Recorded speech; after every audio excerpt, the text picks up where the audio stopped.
با سلام به دوستان عزیز. امروز براتون کوکو سبزی رو درست میکنم. دیگه هر نوع سبزی که دارید، گشنیز، جعفری، فلفل، من نعنا رو که بعدا نریختم، پیازچه، اسفناج کوچیک، بعد اینا همه رو میشوریم و دیگه خوردشون میکنیم.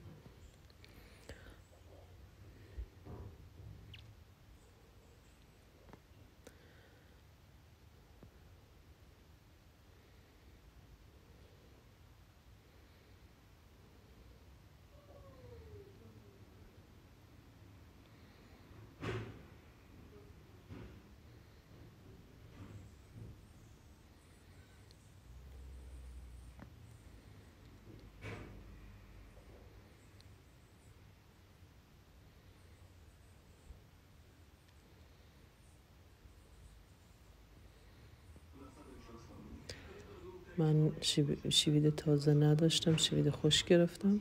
شوید تازم خیلی کم بود.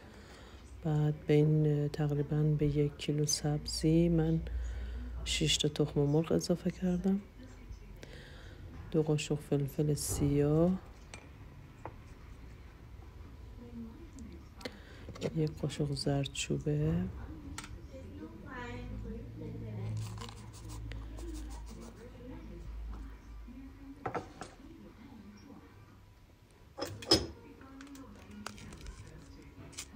1 قاشق نمک و مقداری هم فلفل قرمز. حالا هر چقدر که دوست داشتین، اگه میخواین تندتر بشه بیشتر میریزین فلفل قرمز شو. بعد بهش آرد سفید رو اضافه میکنیم.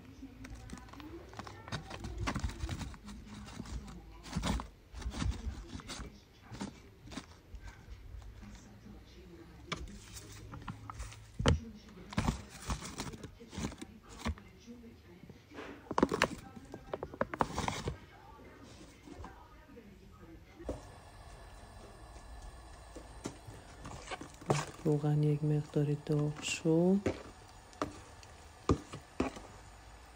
مخلوط سبزی و تخم مرغ و ادویه رو میریزیم توی روغن نسبتاً داغ، تو مایتابی نچسب.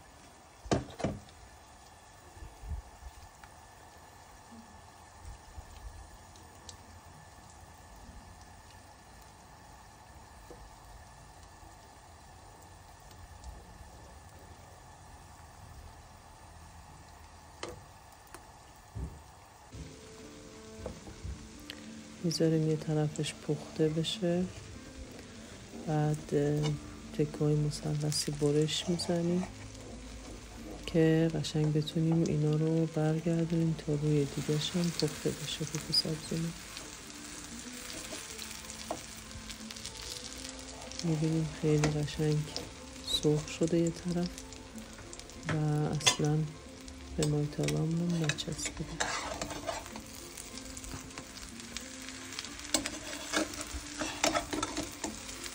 خیلی خوشمزه و خیلی هم سالم.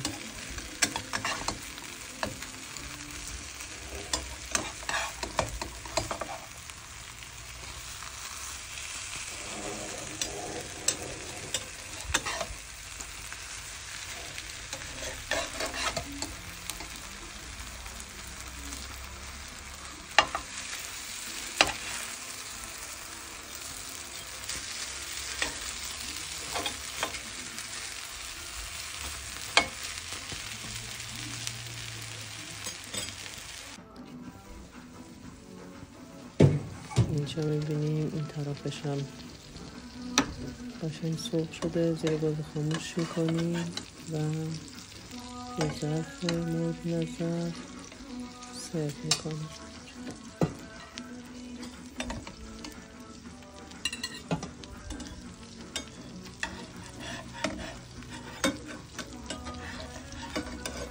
امتحان کنید، حتما درستش کنید، مزهش خیلی عالی میشه.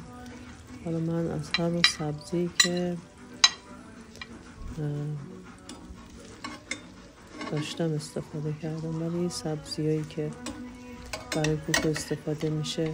جعفری، گشنیز، شوید، بعد تر فرنگی، اسفناج، هر